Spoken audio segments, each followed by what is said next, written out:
So the Purge season 2 comes to a close, and I was really, really happy with this episode. I had talked about in the previous episode how I was underwhelmed because of some of the events and how they just kind of felt like they culminated to meh for me. Not nothing, but just kind of like, oh, I really thought that was going to build up to something. You know, Marcus and his neighbors coming in and making a big fuss, and I thought this was going to be this big shootout. He got all these guns together. He was all prepared, and then nothing came of that.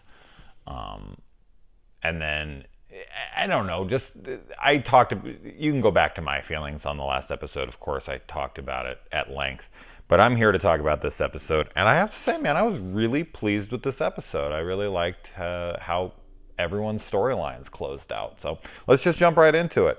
Now, this, of course, is going to be spoiler discussion, obviously. This surprise was ruined for me by a buddy of mine that's in one of my private groups. He had shared a link to something that said that Ethan Hawke was returning as his character, and fuck whoever put that out. Like, I don't think my buddy was thinking, but he doesn't really care about spoilers, so it definitely wasn't vindictive. He wasn't trying to be trolling or spoilery or anything. He's just kind of like, hey guys, look, I know you guys are into the Purge franchise. Isn't this cool? And so all of us were like, oh, come on, man. Like, that would have been such a cool moment. And it would have been if he would have came up on the screen. But I mean, come on, this is like a blink and you miss it kind of moment. It's so fast, and it really amounts to not much more than just to throw in the cameo and be like, hey, we're acknowledging the first installment and a previous character in this franchise and linking it in. And that was cool. I mean, it was very cool to see, and it would have been way cooler had it not been, ruined for me. But that's okay. Cool to see him back. Cool connection. Good to go back to your roots here and just kind of give it a surprise cameo. Surprise for you guys, not me. But anyway, so I did like his little line about like, this is the same system I use to protect my family. You guys got nothing to worry about. Cute little nod and wink to the audience, like, how that all turned out. So yeah, I mean, we kind of just jump right into it. Esme here is forced to broadcast the footage of the NFFA breaking Purge protocol. And, she's trying to download it. She wants to get the fuck out of there.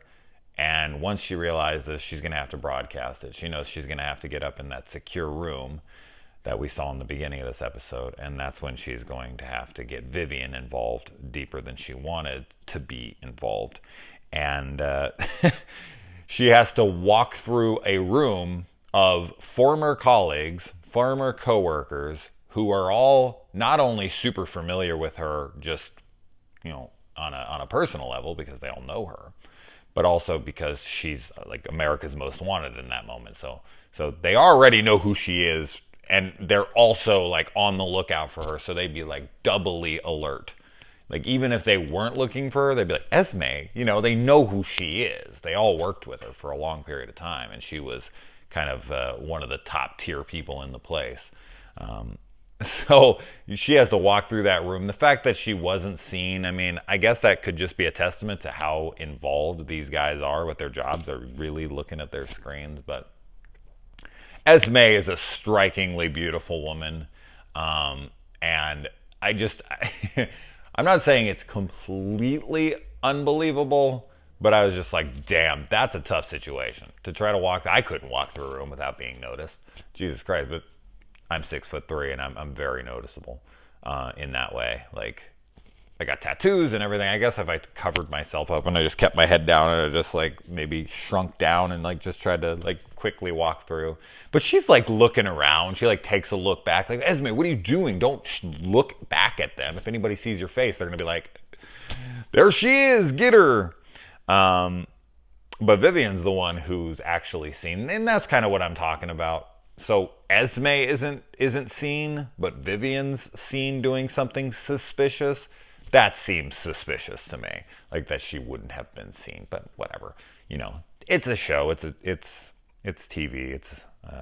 You got to just kind of take that kind of stuff with a grain of salt. Anyway, so she gets out of the room. Vivian, of course, is seen, and that calls the supervisor, who comes and confronts them in the stairwell. And Vivian takes a bullet for Esme. And I had this kind of reoccurring thought throughout this episode, because this is all about rebellion and standing up for what's right, and really kind of, as the viewer, asking yourself, if you're really kind of involving yourself in this narrative, I I always ask myself, like, what would I be willing to die for outside of my children, but like a cause, like something that isn't going to like truly affect my personal immediate life as much as more others. You know what I mean? Like, just the masses. Like, what would I be willing to put my life on the line for and actually die for? That's a tough one. And what she has here is a noble effort, like it's a noble cause, and she is going up against, essentially the government of their world. And she has to think that this could be so easily swept under the rug, so easily ignored, so easily interrupted, and not even having gone through. I mean, the odds of her even broadcasting that thing and getting it out to the masses is very low. But, yeah, I mean, what would you be willing to die for? What cause would you be willing to die for? Not your family, that's an obvious answer. But shit, some people, I don't even know if they can for sure, 100% for sure say that. But, what cause did you be willing? So I have to look at this like valiant effort, this heroic effort, and go, damn, man, I don't know. But yeah, when they had their ultimate demise here in this episode, I was just like, fuck, was that all worth it? I mean, I don't know. They sure as hell seem to think so. So, that's their life, and they live it the way they want to. I don't know. I don't know if I could do it. Would I give my life to try to expose the Purge for what it really was? I guess it would come down to my experiences with it. Maybe it had taken my kids. Maybe it had taken things from me. Or maybe Esme, I mean, shit, she's had her finger on the pulse for years, where she's seen all of this stuff. She's looked past all sorts of her. I guess if you get into the mindset of Esme's character and what she's witnessed throughout her years of working there with the NFFA, and looking past like babies being murdered, people being murdered, and thinking it's all for the greater good, and that she's actually, a proponent of this, that she's actually a cog in the wheel that's making this happen. Yeah, I mean, she absolutely has every reason to be like, I need to make this right. I was a part of this, which is kind of her arc throughout, but it is very much realized in this episode when she does give her life in the end. So yeah, I mean, just, I can't really speak fully to Ryan's arc here, because I have to kind of backtrack a little bit and get into his assault on the jackals, which goes a little better than it probably should have. There probably should have been casualties there on their side of things, just to kind of add emotional weight to it. Maybe got the prisoner guy killed, or one of his other buddies, the chick or the guy. Something there. It went a little too smoothly, and the fact that there's no other jackals, that nobody else, and they're like, oh, will they come back for it? And he's like, would you? I mean, I guess they're scoundrels, right? They're every man for themselves kind of mentality. So I do get that. But just like a Purger assault, I was like, oh, that's cool. Here we go. People are going to die. And it kind of plays out a little horror-like, because the guys are coming up in the masks and crawling underneath and coming up behind them with the knives. And it's like action horror blend. But yeah, I mean, it doesn't really amount to much, except for they just open that thing up and boom, there they have it. Now, we're talking about a 40-something minute episode with like 3 storylines to close out. So I know they can't focus too much time on the episode.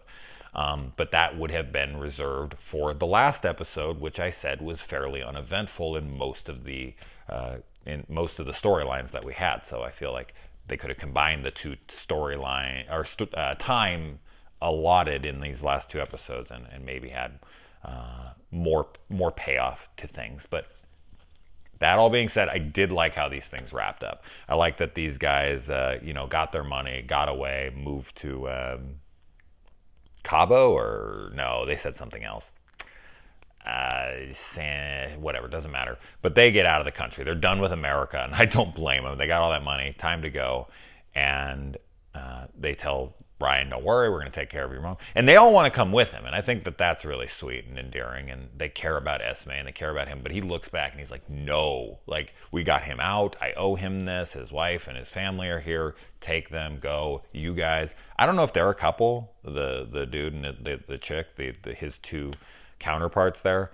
I don't think that they ever allude to that they are or aren't together, but they're at least very close. Did we ever see them actually like engage intimately? I don't remember seeing it, but it's possible I'm just misremembering the moment. But yeah, so they take off, and then they get involved in the rebellion. I got Star Wars on the mind right now, but that's essentially what it is. But they take a portion of the money and they start donating it towards the resistance, which I can only assume is what ultimately leads to that resistance in the Purge anarchy with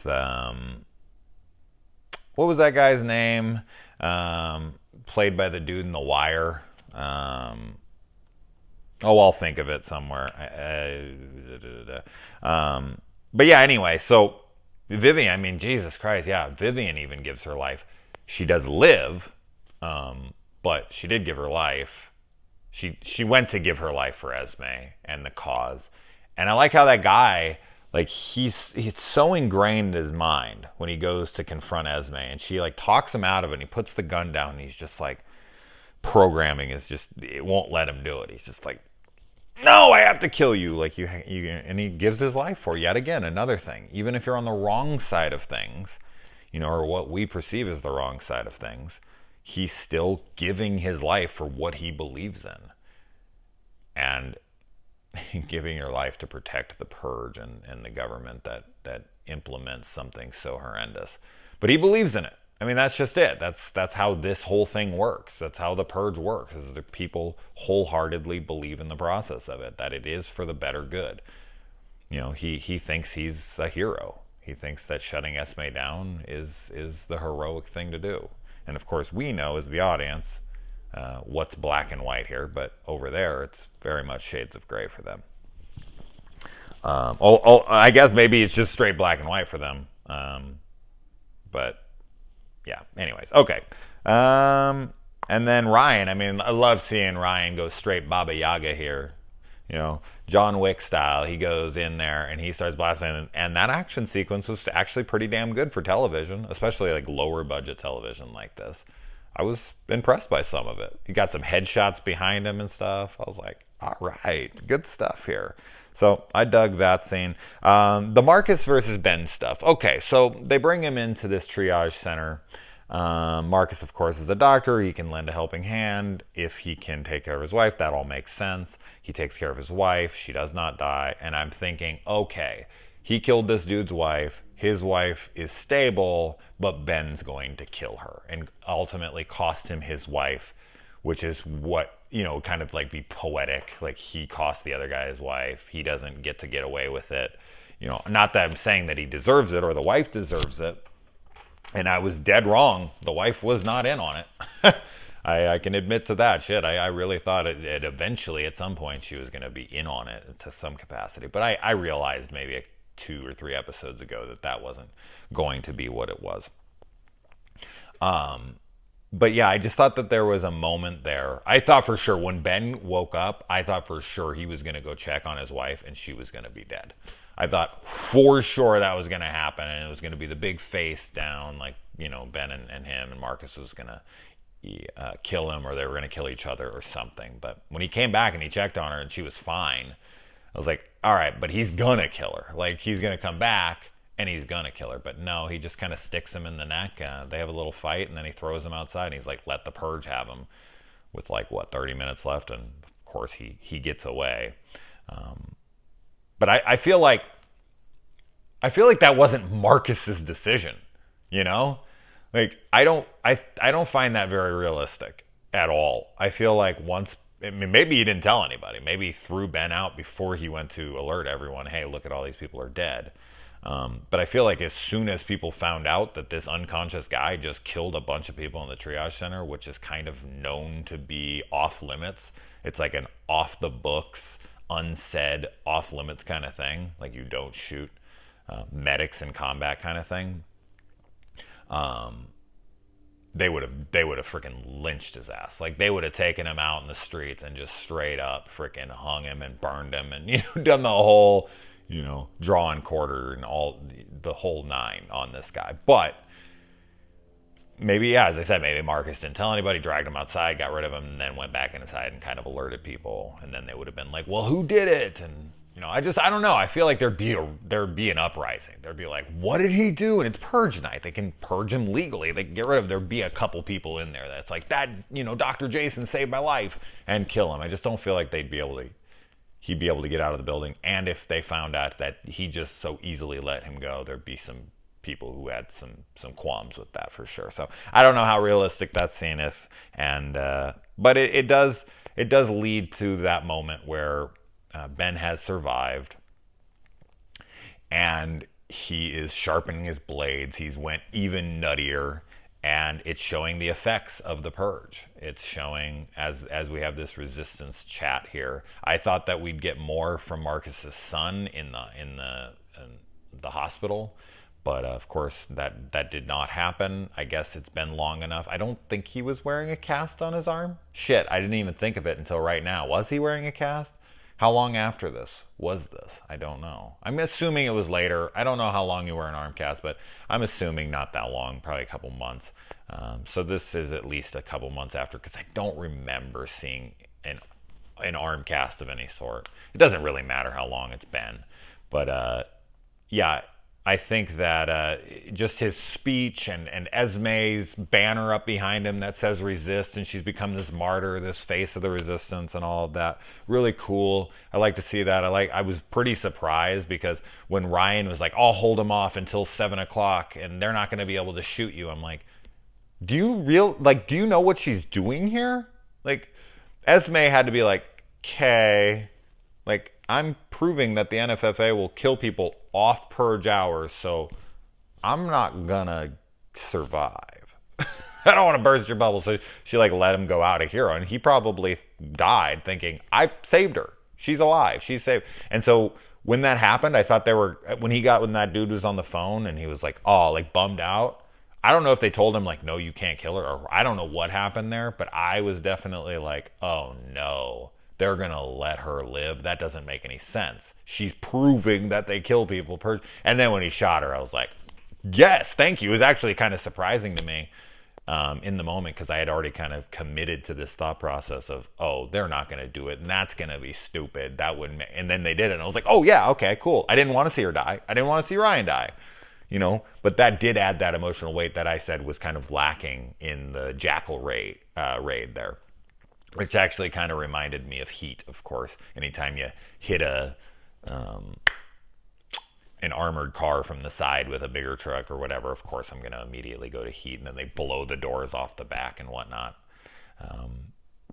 But yeah, really happy overall. I mean, the season as a whole, I just am really happy. Last episode was it kind of built to a lackluster finish, but I feel like this episode made up for it in a lot of places. I have my qualms a little bit here and there, but man, overall, real happy. Really didn't look through my notes much, but Carmelo, that's the guy's name, the resistance dude who's helping them out in Anarchy.